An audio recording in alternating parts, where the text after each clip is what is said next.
नमस्कार, आप देख रहे हैं हिमाचल दस्तक वेब टीवी की प्रस्तुति दस्तक दिन भर। मैं आपके साथ पल्लवी। आइए नजर डालते हैं आज के मुख्य समाचारों पर। 15 फरवरी से छठी सातवीं के बच्चे भी आएंगे स्कूल, कैबिनेट बैठक में हुआ फैसला। स्कूलों में 31 मार्च तक नहीं मिलेगा मिड डे मील, बच्चों के घर भेजा जाएगा राशन। मौसम की मार, 3 NH, 1 स्टेट हाईवे समेत 465 सड़कें ठप, 2048 ट्रांसफार्मर बंद। विधानसभा बजट सत्र 26 से 6 मार्च को आएगा हिमाचल का बजट। करुणामूलक भर्ती को मंजूरी, 245 पद भरने को सरकार ने दी हरी झंडी। मैट्रिक व +2 की प्री बोर्ड परीक्षाएं 8 मार्च से, स्कूल शिक्षा बोर्ड ने जारी की डेटशीट। सरकार के ढुलमुल रवैये से अभिभावकों और निजी स्कूल प्रबंधकों में बड़ा असमंजस। GS बाली बोले, फीस पर स्पष्ट पॉलिसी लाए सरकार। आरोप लगाने के बजाय आत्ममंथन करे कांग्रेस, पंचायती राज और उद्योग मंत्री ने विपक्ष पर साधा निशाना। बद्दी की फार्मा कंपनी के गोदाम में लगी आग, 2 करोड़ का नुकसान, शॉर्ट सर्किट से सुलगी लपटों ने बरपाया कहर। हाई वोल्टेज से हुए नुकसान का मुआवजा दे बिजली बोर्ड, चड़तगढ़ के ग्रामीणों ने DC से मांगा न्याय। अब खबरें विस्तार से। मुख्यमंत्री जयराम ठाकुर की अध्यक्षता में हुई कैबिनेट की बैठक में तय हुआ है कि अब किसी स्कूल में कोरोना संक्रमण आने के बाद केवल संबंधित स्कूल ही 2 दिन के लिए बंद होगा और सैनिटाइजेशन के बाद फिर से खोल दिया जाएगा। राज्य के सभी स्कूलों में 15 फरवरी से छठी और 7वीं कक्षाओं के बच्चों को भी स्कूल आना होगा। 15 से ही विंटर क्लोजिंग स्कूल भी खुल रहे हैं। पहली से चौथी कक्षा के बच्चे ऑनलाइन शिक्षा से ही पढ़ते रहेंगे और इनकी परीक्षाएं ऑनलाइन होंगी। राज्य के कुछ स्कूलों में मिड डे मील वर्कर्स के पॉजिटिव आने के बाद संभावित खतरे को देखते हुए 31 मार्च 2021 तक मिड डे मील को स्थगित कर दिया गया है। अब स्कूलों में मिड डे मील के तहत पका हुआ भोजन नहीं बंटेगा। बच्चों को उनका राशन घर भेज दिया जाएगा और इसे पकाने की धनराशि बैंक खाते में डाल दी जाएगी। हिमाचल में अब मौसम साफ रहने के आसार हैं। मौसम विज्ञान केंद्र शिमला के अनुसार आने वाले 1 हफ्ते तक बारिश व बर्फबारी के कोई आसार नहीं है। बर्फबारी के बाद तापमान में भारी गिरावट दर्ज की गई है। प्रदेश के 6 शहर माइनस में हैं, तो कई शहरों में तापमान 0 डिग्री है। वहीं बर्फबारी के कारण प्रदेश में 3 NH समेत 1 स्टेट हाईवे समेत 465 सड़कें अभी भी बंद हैं। वहीं प्रदेश के ज्यादातर क्षेत्रों में बिजली अभी भी बहाल नहीं हो पाई है। बिजली बोर्ड से प्राप्त जानकारी के अनुसार 2048 ट्रांसफार्मर बंद हैं।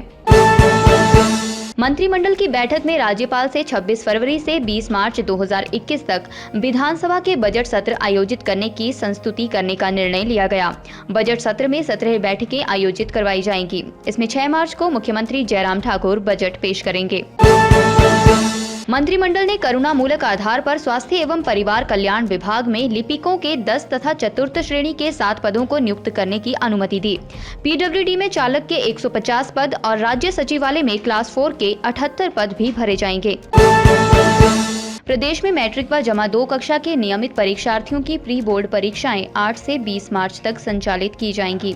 स्कूल शिक्षा बोर्ड की तरफ से प्री बोर्ड परीक्षा की डेट शीट जारी की गई है। मैट्रिक की प्री बोर्ड परीक्षा प्रातःकालीन सत्र में संचालित होगी, जबकि जमा 2 की प्री बोर्ड परीक्षाएं प्रातःकालीन व सायंकालीन सत्र में संचालित की जाएंगी। स्कूल शिक्षा बोर्ड के चेयरमैन डॉक्टर सुरेश कुमार सोनी ने बताया कि परीक्षाओं के दौरान कोविड-19 नियमों की अनुपालना सुनिश्चित करनी होगी, जिसके तहत फेस मास्क, सैनिटाइजर या हाथ धोने के लिए साबुन, हैंड वॉश की व्यवस्था करनी होगी। पूर्व मंत्री GS बाली ने सरकार को घेरते हुए कहा कि सरकार की लापरवाही व ढुलमुल रवैये की वजह से आज स्कूल व अभिभावकों के बीच असमंजस की स्थिति पैदा हुई है। इस वजह से अभिभावक सड़कों पर उतरने को मजबूर हैं। बाली ने कहा कि कोरोना काल के दौरान सरकार बार बार अपने फैसले बदलती रही है, जिसकी वजह से आज प्रदेश में असमंजस की स्थिति है।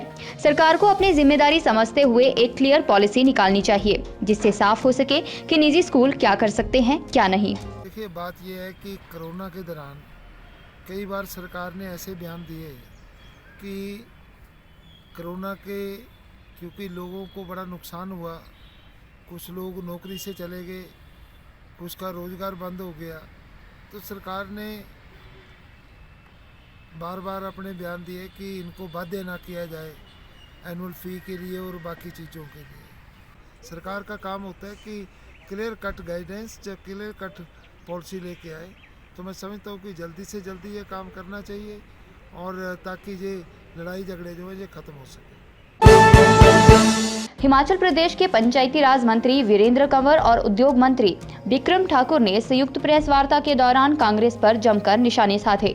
दोनों मंत्रियों ने जहां एक और कांग्रेस को आत्ममंथन करने की सलाह दे डाली, वहीं प्रदेश भाजपा सरकार पर माफिया को संरक्षण देने के लिए लगाए जा रहे आरोपों का भी करारा जवाब दिया है। पंचायती राज मंत्री वीरेंद्र कंवर ने कहा कि पंचायती राज संस्थाओं के चुनाव में कांग्रेस की करारी हार के बाद अब कांग्रेस को आत्ममंथन करने की जरूरत है। वहीं उद्योग मंत्री ने कहा कि 3 साल से भाजपा सरकार पर खनन माफिया को संरक्षण देने के आरोप जड़ने वाली कांग्रेस को अपने गिरेबान में झांक कर देखना चाहिए। जनता भाजपा और कांग्रेस सरकारों के समय में दी गई खनन लीज का तुलनात्मक विश्लेषण करने पर स्वयं ही जान जाएगी कि किसने माफिया को संरक्षण दिया। औद्योगिक क्षेत्र बद्दी के तहत साई रोड पर गुल्लरवाला स्थित एमडीसी फार्मा उद्योग के तीसरी मंजिल पर स्थित गोदाम में आग लगने से 2 करोड़ का नुकसान हो गया। उद्योग प्रबंधन के अनुसार आग शॉर्ट सर्किट होने की वजह से लगी, जिसके चलते गोदाम में रखा कच्चा माल व दवाइयों के कार्टन आग की चपेट में आ गए। जानकारी के अनुसार शुक्रवार सुबह तकरीबन 10:30 बजे बद्दी साई रोड पर गुल्लरवाला स्थित एमडीसी फार्मा के तीसरी मंजिल पर बने गोदाम में अचानक आग लग गई।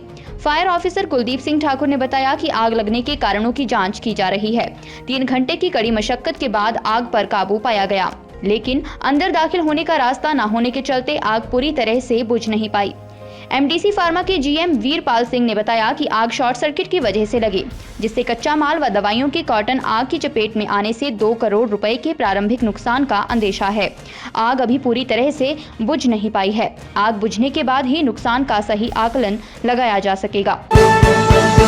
ऊना उपमंडल के चड़तगढ़ में बिजली की वोल्टेज बढ़ने से हुए नुकसान को लेकर ग्रामीण कांग्रेस विधायक सतपाल रायजादा की अगुवाई में डीसी ऊना राघव शर्मा के दरबार में पहुंचे और विभाग पर लापरवाही का आरोप लगाते हुए न्याय की गुहार लगाई।